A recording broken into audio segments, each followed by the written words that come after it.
empiezo un poco por ahí, ¿no? Como a modo de introducción, creo que realmente el tejo nos transmite unas sensaciones quizá un tanto contrapuestas o contradictorias, ¿no? Por un lado, una cierta compasión frente a una especie que parece antiquísima y que parece estar en el final de sus días, ¿no? Inadaptado hacia unos cambios climáticos que no les son favorables, pero por otro lado una admiración respecto a las habilidades, podríamos decir, que conserva todavía en relación con la dispersión de las semillas, un eficaz dispersor, por otro lado con la regeneración vegetativa tan extraordinaria que presenta, incluso a menudo podemos llegar a pensar que es una especie que es capaz de resurgir, podríamos decir, de sus cenizas, ¿no? Como algunas veces hemos visto en esos troncos huecos, o esa capacidad de regenerar troncos a partir de la reunión de rebrotes constantes con reproducción, como decía, a partir de las cepas, a partir de apodos. Es decir, que bueno, sí, quizás sea una especie un poco al final de su extensión, pero por otro lado es una especie que todavía conserva extraordinarias capacidades, ¿no? En la naturaleza, y estamos hartos de ver esos aspectos ahora que en algunas zonas, pues como esta, estamos viendo una recuperación bastante importante de esta especie. Un poco un esquema de las 7 a 9 especies que generalmente son reconocidas de taxus en el planeta, que ya nos transmite esa idea de que es una especie del hemisferio, un género del hemisferio norte, pero con raíces incluso hasta zonas más o menos tropicales, ¿no? Ahí están los grandes grupos de tejos y más o menos una subdivisión pues, reciente de 2015. Eso nos transmite también una idea general, ¿no? Los tejos parece que son especies, podríamos decir, yo he puesto ahí en plan divulgativo, como le gusta a Emilio, especies osadas, ¿no? Especies que parece que no respetan demasiado los grandes zonobiomas del planeta, porque resulta que han sido capaces de adaptarse, si veis ahí con esos colores simplificados de los grandes biomas de Walter, pues resulta que están en condiciones, muchas veces en relación al bioma 5, que es el azulado, morado que aparece por ahí, un poco esas zonas subtropicales, relictuales y tal, pero con bastante éxito, como todos sabemos, en zonas de bosques plano caducifolios, con un juego en áreas mediterráneas, incluso en zonas claramente subtropicales, incluso que para Walter son bioma 1, ¿no? O sea, en las zonas hacia Indonesia y tal, ¿no? Algunos autores, esto vamos a pasarlo rápido, porque yo la verdad es que de esto no sabía nada, lo he aprendido justo en esta charla, a lo mejor ya todos lo tenéis súper conocido, pero algunos autores han tirado hacia una vía analítica de las especies tremenda. Hay una página web de este autor de nombre impronunciable, yo no sé cómo se llama, o algo así. Californiano. Sí, californiano, que bueno, pues que tiene ahí en internet colgado, que trabaja con la taxonomía basada sobre todo en los caracteres de densidad del número de estomas por banda estomática y la complejidad de las células que rodean a cada uno de los estomas, y a partir de eso extrae algunas conclusiones evolutivas que no son excesivamente incongruentes, como veréis luego, con algunos datos que a partir de la filogenia basada en datos moleculares pues se están aportando casi en los últimos años, con lo cual, pero este autor reconoce 24 especies y 50 y tantas variedades, o sea, luego también tiene una idea un poco sobre las especies curiosa, porque acepta la presencia a partir del número este de estomas, acepta la presencia de especies que otros autores consideran geográficamente limitadas, como Taxus canadensis, por ejemplo, en Europa, porque hay algunos, o sea, que lo que se ve, yo creo, es que en Europa hay una diversidad de formas y de aspectos evolutivos. Parece que también la hibridación tiene bastante importancia en estas especies, como también en pinos y en quercus, ¿no? Y entonces hay muchas formas intermedias que se manifiestan en cierto modo en los estomas, ¿no? En los estomas, en el número de estomas por banda estomática, ¿no?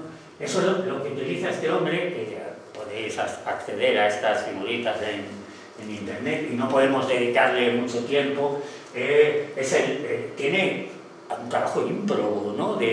A partir principalmente de herbarios, de conteo al microscopio del número de células que rodean a cada uno de los estomas, y ve pues que hay una tendencia a escala del planeta a una simplificación del número y la estructura de las células que rodean los estomas. O sea que a lo largo la adaptación probablemente al enfriamiento creciente que se va produciendo desde climas subtropicales hacia la actualidad, incluso en algunos casos como en nuestro país, hacia la mediterraneidad, tiene lugar a través de un menor número de estomas, una reducción del número de estomas por banda estomática y en algunos casos una simplificación también de las células que rodean a cada uno de los estomas. De ese modo, pues ha hecho figuritas para Europa, para Asia y para Norteamérica, ¿no? En el caso de esa simplificación, veis que las cifras sí son bastante más bajas, de 4 a 10 filas de estomas y alrededor de unas 12 células en el margen de los estomas, en el caso de Taxus canadensis, que es el que es más reducido, y 8 a 10 filas de estomas por banda estomática en el caso de Taxus baccata. En ambos casos se da una máxima reducción de las células marginales. Los tejos americanos tienen muy pocos estomas. Todas las especies que reconocen, que muchos autores de este Taxus floridana lo relacionan con el globosa como una subespecie. Pero todo esto, fijaros que cuando empezaron la taxonomía en Engler a principios del siglo XX, solo se reconocía una especie, Taxus baccata, con subespecies a lo largo del planeta. O sea que las posibilidades entre 24 y esa situación intermedia, más bien de razas o de unidades geográficas, de 7 o 9 que se reconoce ahora, pues hay para todos los gustos. Vale, bueno, pasándonos un poco a Taxus baccata con la distribución de flora europea o con la que aportasteis en 2010, digamos ya un poco concentrando, renovando todas las aportaciones anteriores, en la cual pues también sobre todo parece que se refuerza la idea de ese mapa al estilo antiguo que hacíamos con los Juniperus allá hace muchísimo tiempo, más o menos de continuidad por las zonas montañosas, pues parece que se va completando, y a partir de esas distribuciones pues vemos que realmente en Europa el tejo es una especie muy bien extendida en las zonas de bosques plano-caducifolios del bioma 6, pero con raíces en las zonas en las que hubo estos bosques subtropicales o de origen anterior, terciario, incluso con una presencia significativa en zonas mediterráneas de montaña donde el tejo puede obtener esa humedad que parece que es un poco su cuello de botella, ¿no? Porque luego tiene otras muchas habilidades, pero necesita unas condiciones de humedad que en el Mediterráneo no son muy fáciles de conseguir. Como sabemos, el tejo es una especie que surge como tal género en el Mesozoico, hace alrededor a finales del Jurásico. Ahí empiezan a aparecer ya testimonios fósiles de especies que se reconocen como género Taxus, y luego todavía en el Terciario sigue coexistiendo en nuestro territorio. Hay trabajos de Eduardo Barrón y colaboradores relativamente recientes con la presencia de Torrella, ¿no?, que es otro género muy próximo, bastante próximo, y que se mantiene hasta mediados o incluso casi finales del Terciario en nuestro territorio. Actualmente un género que solo queda en la zona de California y en la zona asiática de China, ¿no? Valencia, ¿no? Allí, a lo mejor me salta. No, pues no sé. ¿A qué sale? Sale para atrás. Que se ha atascado. No, es que yo creo... Ya. A ver, Esta te aparece el matriz. esta es nueva. No, está en la misma. Bueno, pues entonces sigo. Han salido unas pequeñas. Es que van saliendo pequeñas cositas. Dentro del anterior han salido un par de cositas. No, pero eso no estaba pensado, no sé. Se habrá puesto solo. Bueno, esta ya he dicho. Dale, La siguiente es esta. A ver qué pasa. Y ahora Paleotaxus. Esta zona de Paleotaxus. Se ha vuelto. Y ahora esta.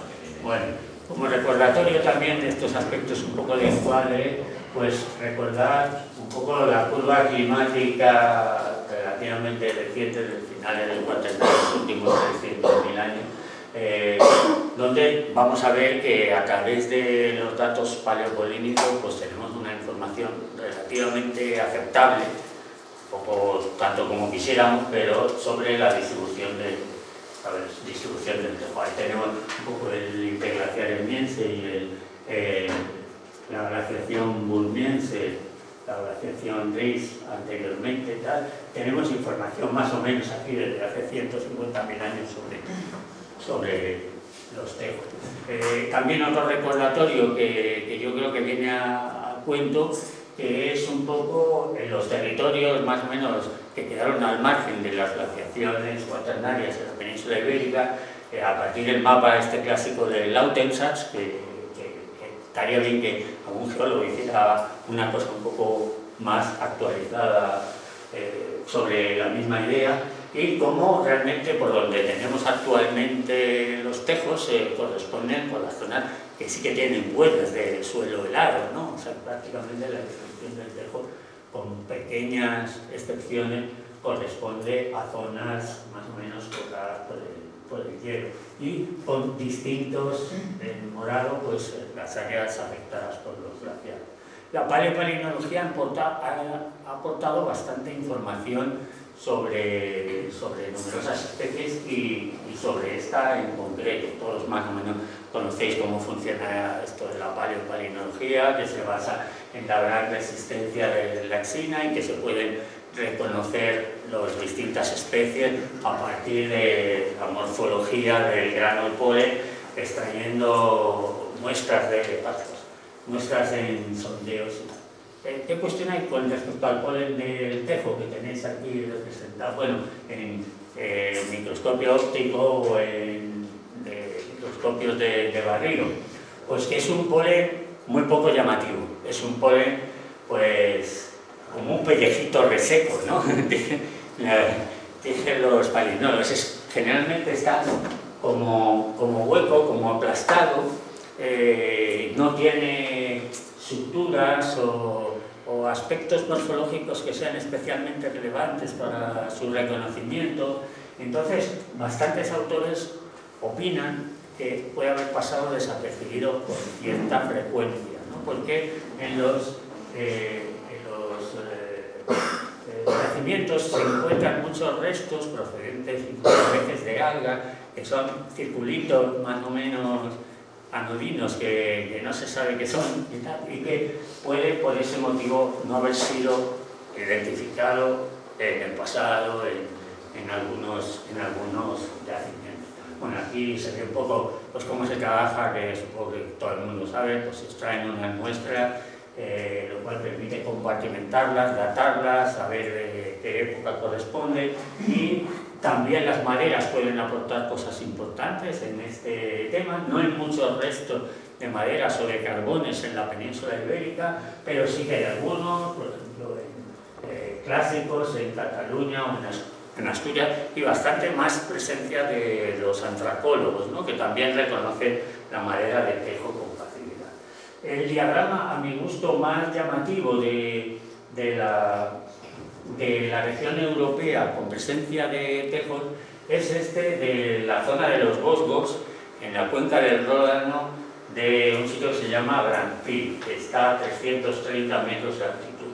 Es uno de los diagramas que tiene aquí, con este tono oscuro que aparece aquí, mayor presencia relativamente continua de tejo. Este diagrama ha tenido un gran éxito porque es de los más utilizados en Europa, bueno, sobre todo porque cubre 135.000 años de modo más o menos continuo, lo cual pues hay poquísimos casos, hay alguno en Grecia, pero un poco el de Padul en la península ibérica, que también llegan hasta el Emiense, pero es en el que, digamos, el tejo tiene un peso en los paisajes que parece resultado un poco como de la maduración o de la culminación de la extensión de los bosques mixtos, ¿no?, de los bosques mixtos de plantas caducifolios con avellanos que se extienden en los periodos óptimos, y el tejo precede un poco la llegada de otros taxones más atlánticos como el aliso, como el carpe, y finalmente la entrada de los abetos y las píceas en esta zona. O sea que sería una conífera, digamos, muy exigente de madurez del bosque, ¿no?, que no aparece desde el primer momento, sino cuando ya el bosque está bien consolidado, o sea, como un acompañante de sus bosques plano-caducifolios, ¿no? En la península ibérica tenemos datos en la turbera de Padul, os he puesto con una flechita más o menos por donde andan los datos. Ahí están las fechas a la izquierda. Hace unos 6.000 años se reconoce presencia de tejos, pero muy puntual, en la turbera de Padul. Por ejemplo, en Murcia, Carrión reconoce presencia de tejos hace 6.000, hace alrededor de 2.500. En la Sierra de Estrela es uno de los lugares en los que, o sea, relativamente cerca de aquí hacia Portugal, uno de los lugares en los que la palinología ha puesto de manifiesto con más claridad presencia de tejos, y en un momento muy temprano, hace unos 10.000 años, o sea, justo en el comienzo del Holoceno, con lo cual esto podría darnos la idea de que estos territorios occidentales ibéricos pudieran ser uno de los refugios casi seguros del tejo durante los periodos glaciares, que lamentablemente pues la mayor parte de los diagramas se nos acaban justo cuando empieza la glaciación, porque las turberas no crecían en ese momento, es periodos muy secos y no hay testimonio, entonces tenemos una incógnita respecto a esas épocas, ¿no?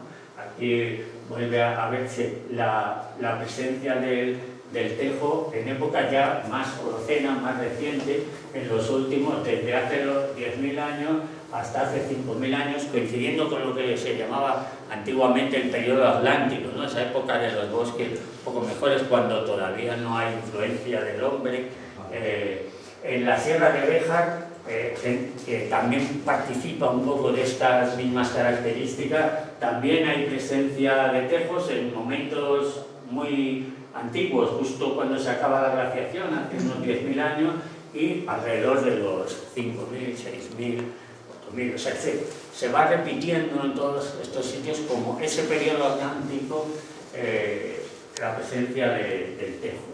En el sur de la península, en la Sierra de Segura, este diagrama de Carrión encuentra tejos muy extendidos a lo largo desde hace casi pues, unos 15.000 años de antigüedad hasta prácticamente hace 1.000 años.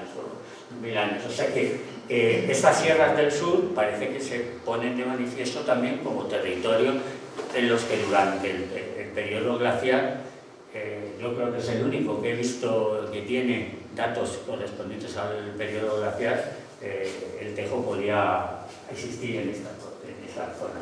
Aquí os he puesto un poco una síntesis de los diagramas polínicos con presencia de tejos con los puntitos negros respecto a todos los demás existentes de la península ibérica.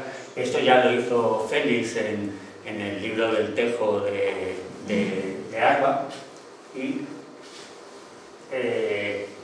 recientemente hay un artículo que ha salido hace poco, de 2013, que sintetiza un poco la historia holocena del tejo a partir de diagramas arqueológicos y de turberas en la zona del País Vasco. Más o menos los diagramas, ahí a la parte de arriba tenéis los que han sido analizados y en los periodos en los cuales hay presencia de tejo. Más o menos desde, en algunos casos, desde justo el final de la glaciación, hace 10.000, 12.000 años, con una expansión principalmente, como decíamos, entre los 8.000 y los 4.000 o 3.000, y una presencia un poquito menor, pero bueno, los que han llegado hasta nuestros días, pues en los últimos 3.000 años, ¿no?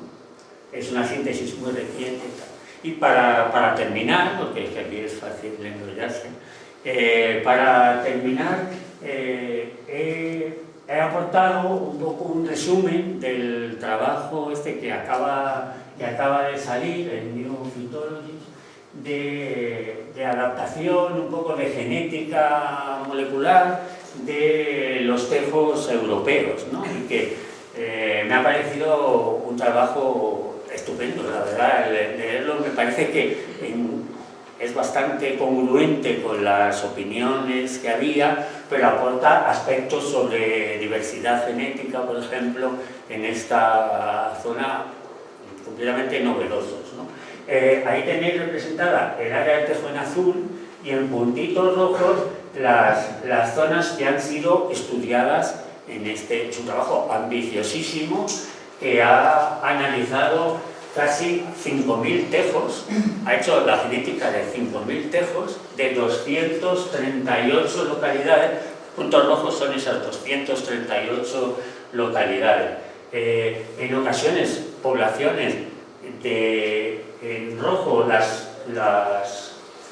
muestras en las que se han analizado más de 8 individuos, o sea, también la diversidad genética hasta la media creo que son 20 los que han estudiado, y en blanco, que no se ven mucho, sobre todo son de la península ibérica, debe ser porque eran poblaciones pequeñas hacia Galicia, menos de 8. ¿Qué han obtenido? Esencialmente han obtenido un dato pues, muy novedoso, porque yo creo que eso no lo había dicho nadie, que la distribución europea de Taxus baccata está constituida por dos poblaciones genéticamente muy distintas, ¿no? Una población occidental, eso pone allí W, y una población centroeuropea, ¿no? Y con una zona de mezcla en las cuales genéticamente son intermedios, o sea que son resultado de una hibridación o de un contacto de las dos poblaciones. También detectan una marcada influencia genética que viene del Himalaya, vía las montañas del Caspio, ¿no? O sea, una correlación con las especies estas valencianas, con torta del Himalaya.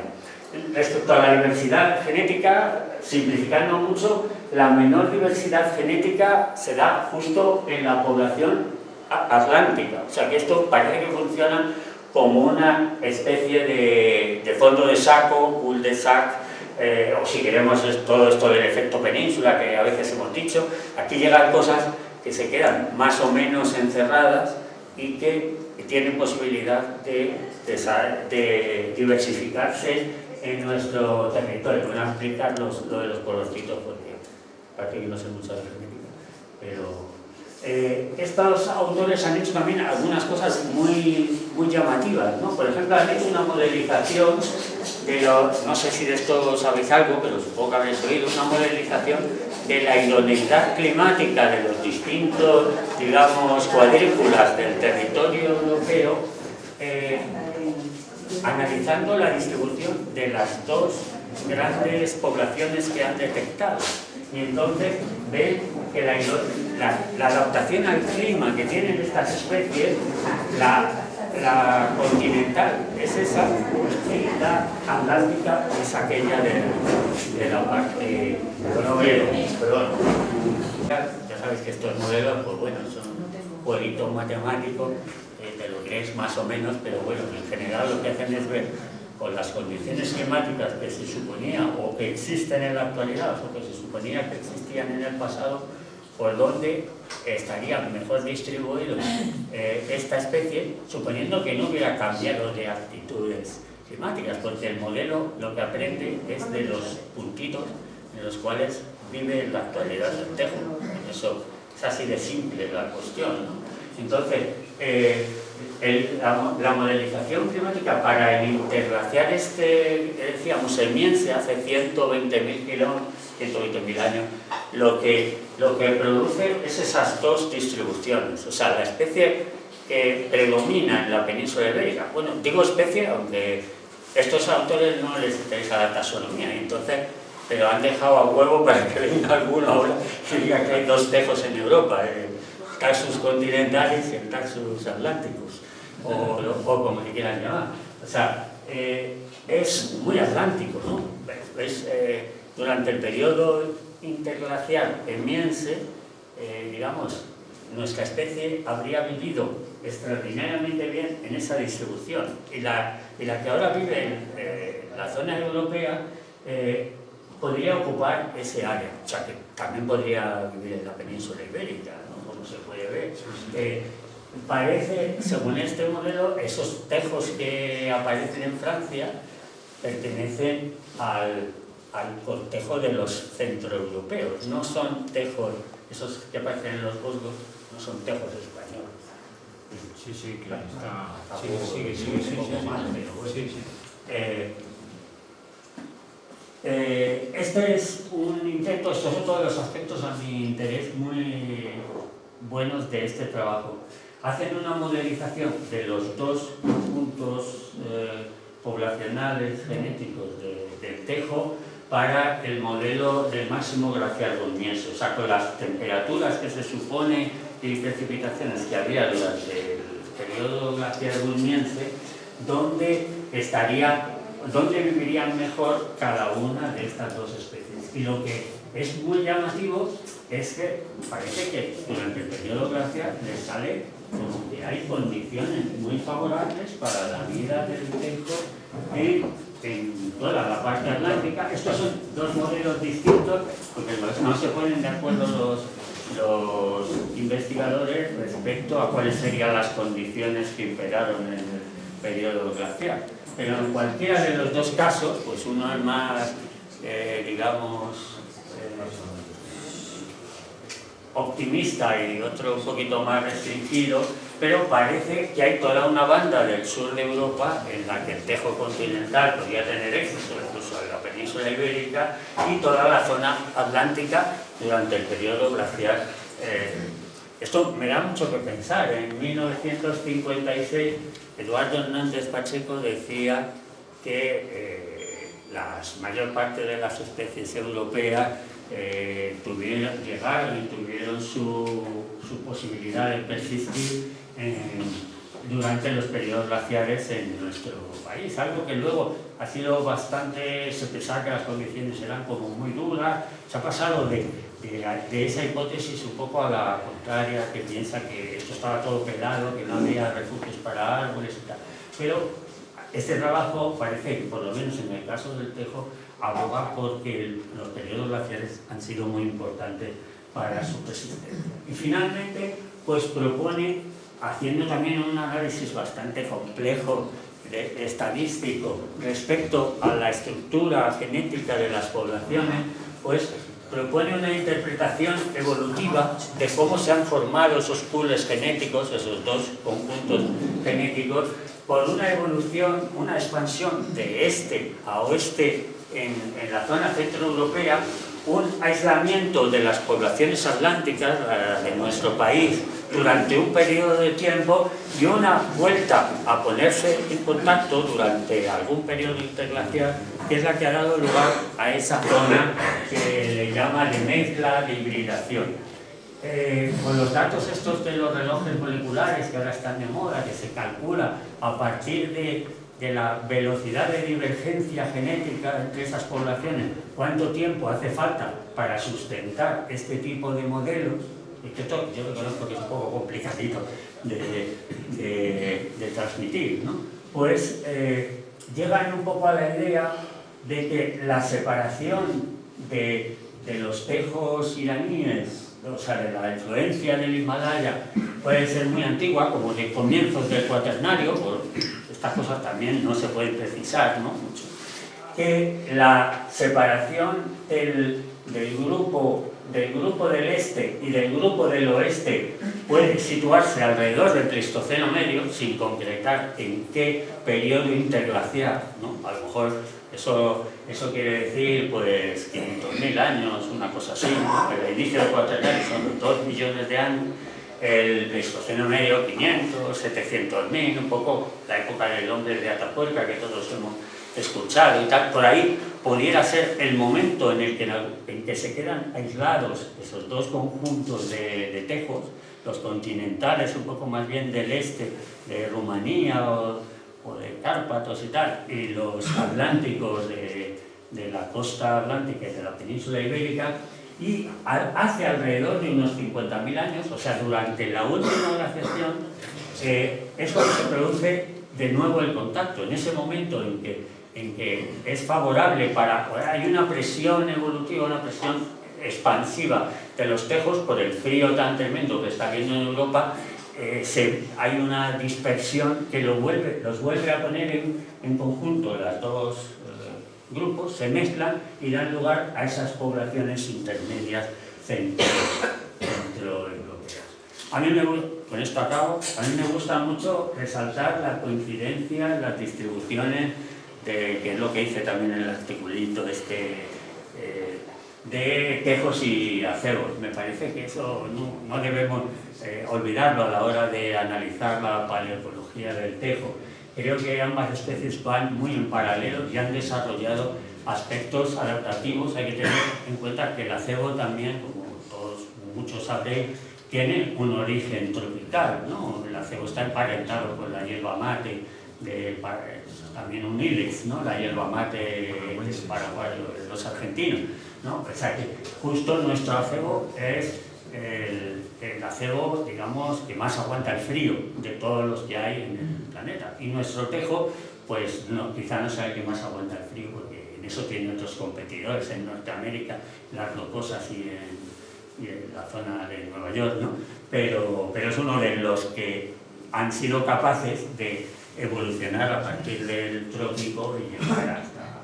Bueno, pues con esta figurita vemos también un poco la distribución del acebo, que coincide bastante con la del tejo y algunos de los sitios llamativos, la de poco más.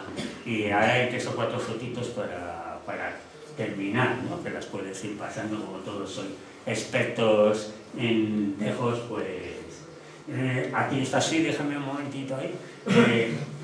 Yo soy defensor, he evolucionado hacia este punto, al principio pues no, pero soy defensor de que las aceberas y las tejeras conservables representan un elemento primitivo de nuestros paisajes, completamente al revés de lo que se ha transmitido a menudo, considerándolos como indicadores de la presencia de antiguos hayedos en la cordillera cantábrica, en el sistema central, por ejemplo, el libro del Madrid Verde, pues dije, pues hay una acebera al lado de Somosierra, pues es que ahí tuvo que haber un hayedo. Pues yo creo que en condiciones, con todos estos datos que se van reuniendo, de más bien en pensar lo contrario. Primero estuvieron extendidos los acebos y las tejedas con bastante peso en los paisajes. Tampoco me estoy imaginando unas áreas continuas y dominadas exclusivamente por tejos, pero sí un origen antiguo de acevedas y tejedas que después va siendo enmascarado cuando llega la expansión del Haya en los últimos 3.000-4.000 años, va siendo enmascarado por la presencia del Haya y también por la acción antrópica, que en algunos casos pues eliminan los tejos y hace pues que no nos queden casi testimonios de eso. Y bueno, para terminar, un recuerdo del descubridor, digamos, de la tejeda, o el que nos ha enseñado la tejeda de Peñamayor en Asturias, un minero retirado amable, o que se llama Amable, y también es muy amable, y aquí transmitiendo sus saberes a